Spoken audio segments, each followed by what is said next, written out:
From a principle about sustainability and a concept of war emerges seventh generation warfare.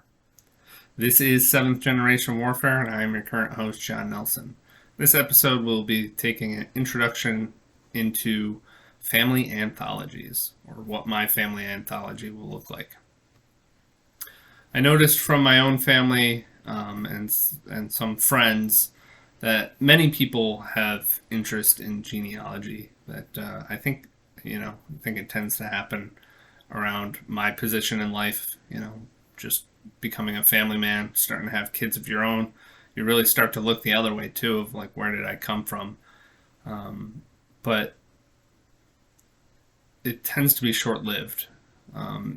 People tend to refer to records from their parents, or they'll use a website to track down family genealogy, or maybe they'll even do like a genetic screening to find out where they stem from in the world. But after a couple weeks, couple months of the effort, they tend to store it away and forget about it for 30 years until their children come asking for it. And then they have to try and piece together the puzzle all over again. But with seventh generation warfare, I do not think that just merely keeping track of people's names, places they lived, etc., is sufficient reverence for our descendants. So I think we should honor them by remembering them more deeply, remembering their strifes, their victories, their struggles, their successes, etc. What could you honestly say you know about your great grandparents' life? You know that they had your grandparents. You know their name. They know roughly when they were born. But beyond that, you probably don't know much. And anyone further back than that, you know probably even less. That's certainly the case for me, where I am right now. However, how much do you know about Han Solo, Harry Potter, Bilbo Baggins, or Batman? I'm guessing you know quite a bit, not only of who they are, but their backstories. And it's kind of sad because the study of the later, or the fictional characters, is at the expense of the former. If you have interest in stories, it's you're selecting stories of fictional characters over the stories of real people in your life. Unfortunately, those stories haven't been written, which is why it's easier to take the interest in the fictional characters. So this is precisely why having a family anthology is going to be one of my main efforts in my seventh generation warfare. And just so there's no confusion, anthology just means a collection of writings. So what will it look like? I will record family history both as historical fact and as creative fiction written in the forms of myths, tales, allegories, and epics. So any kind of creative writing. Now, I don't even necessarily know too much about the format of myths, tales, allegories, and epics, but I'll learn. I just know they're good ways of capturing stories, some of them in long format, some of them in short. Maybe I'll even write some poems that will just be remembered by descendants. You don't have to read the story. It'll just become something that's known in the family generation after generation. They tell the tale of so and so. The typical in this anthology, the typical factual information about names, ages, places lived, etc. All that will still be in there, but so too will fun and engaging, the more memorable stories that the family can learn about from the legends of their own instead of the fictional characters of Hollywood, if that makes sense. So, this will also, it'll be kind of chronological.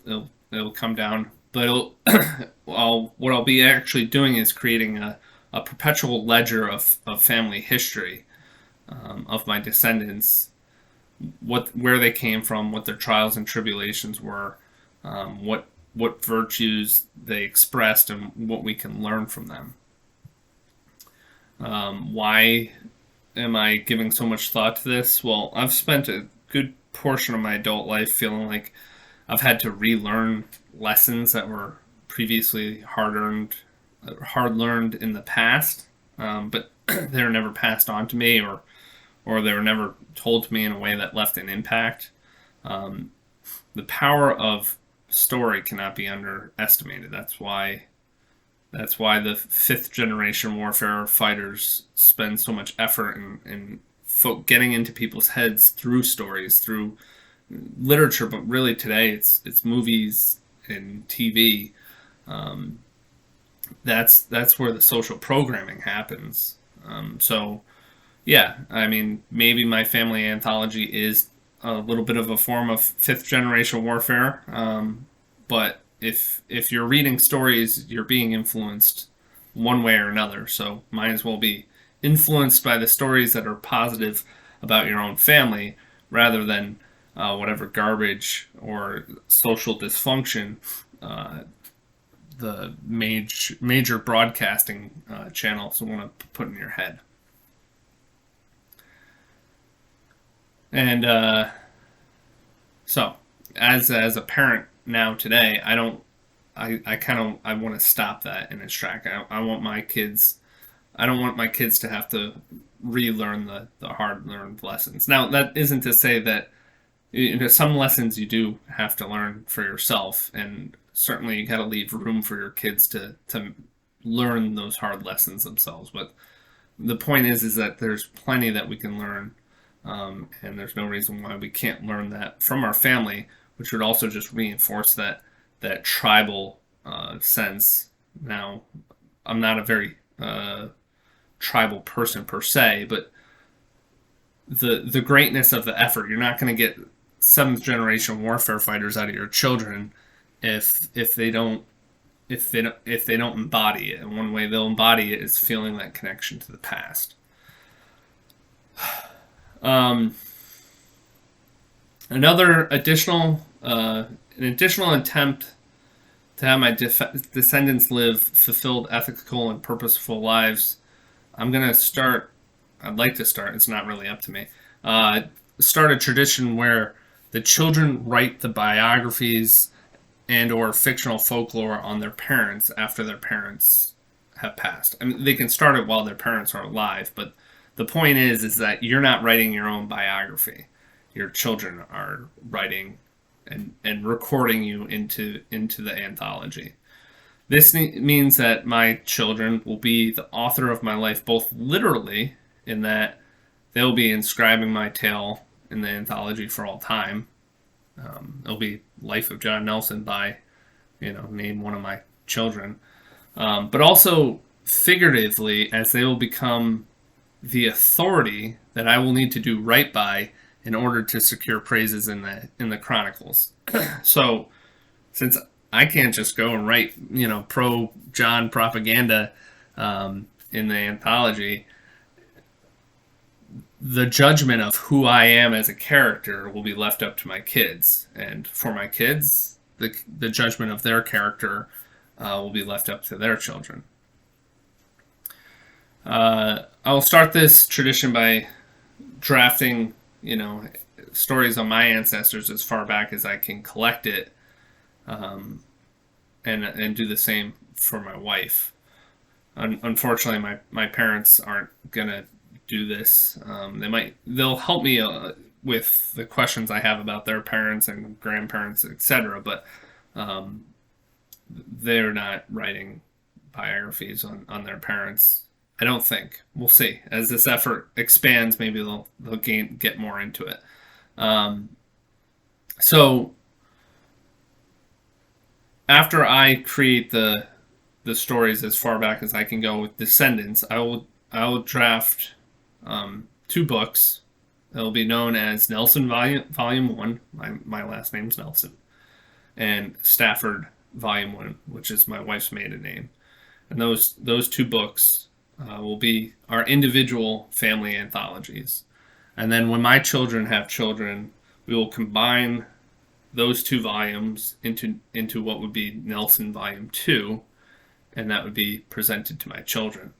And it would be the responsibility of my children to draft a family anthology of their spouse, to bring their spouse into the fold of the seventh generation warfare.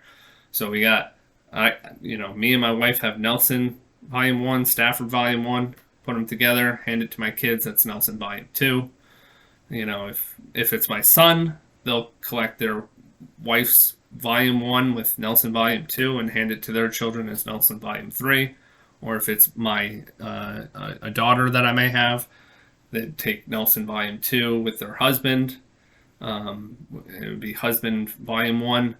They combine it and they could hand it to their kid as husband's last name Volume 2, if that makes sense. And this would just go on forever.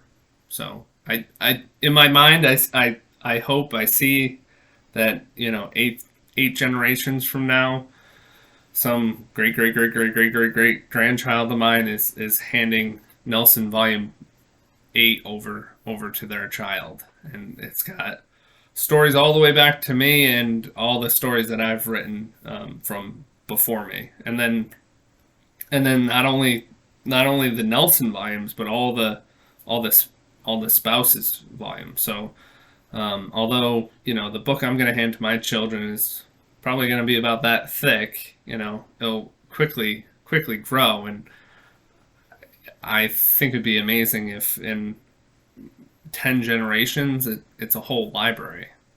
Just maybe we'll need a card catalog to reference it of the stories. I think that would be quite awesome. So, some family members will not be deserving of elaborate myths or tales. There are some that will just receive a biography, and that's okay. I do hope that the biographies will be thorough, though, encompassing the entirety of their life, and start with them as a baby, and go all the way to their death. But not only like what they did at different stages of their life, and what struggles they may have had, or what lessons they learned, or what they want to share with their descendants, but also what was the context of their life, where, for instance, with birth, like what was their birth order? Were they the first child? Were they the sixth child? Did they grow into a poor family, an affluent family?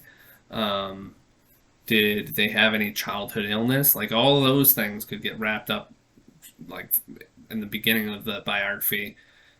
Middle life, did they stay close to their family? Did they move away? Why did they move away?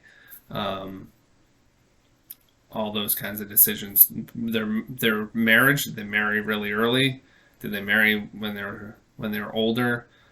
Why? If you can find out like what was their decision making and waiting into their 30s to get married, or why, in the case of my parents, they got married right out of high school and had 4 kids by the age of 25. There is a why there, and I know some of it, but encompassing all that into the biography will make this paint the picture of who they are. It's not just what most people do when they're collecting genealogical records of, so and so Nelson, born such and such a date, died such and such a date, lived in such and such a place. Trying to make it as thorough. I think it's the least we can do for our ancestors.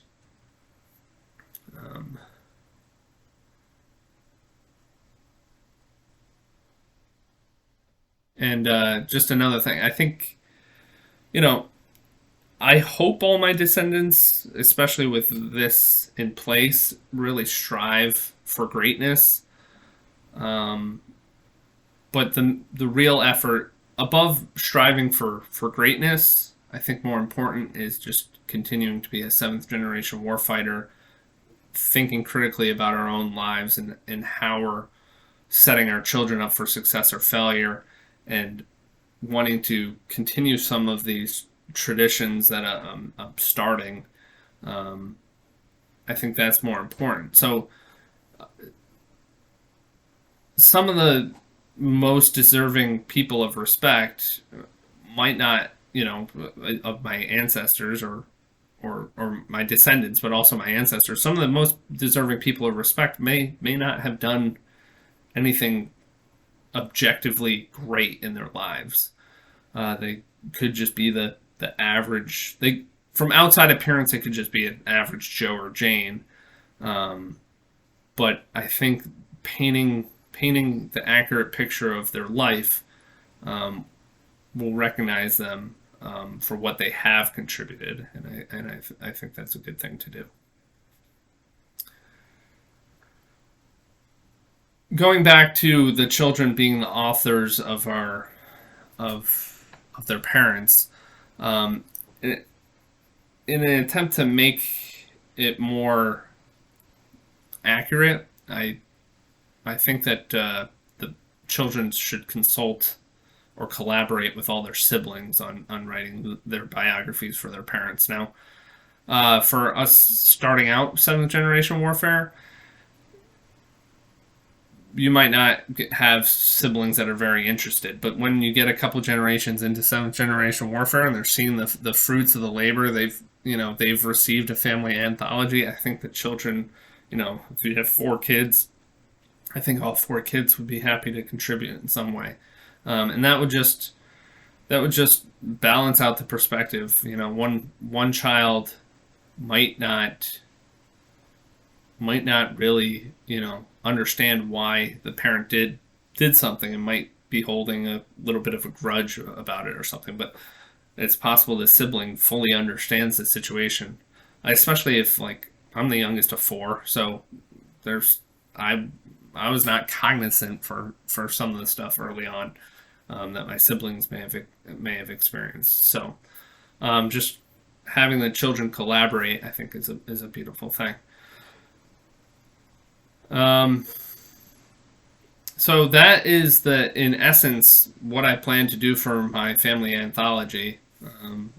Record every single person as far back as I can, in as much detail as I can. But moving forward, it's children writing stories about their parents and inserting them. And if it's just a biography, it's just a biography. But if it can take on a more fanciful form and be a story that could be, I think I have some ideas for books about my descendants that could be like books of their own, or that's kind of the goal is, if there's a family member of yours, past or future, who is really an epic person, I mean, they could have a whole novel written about them just themselves, right? So if there is somebody, do it.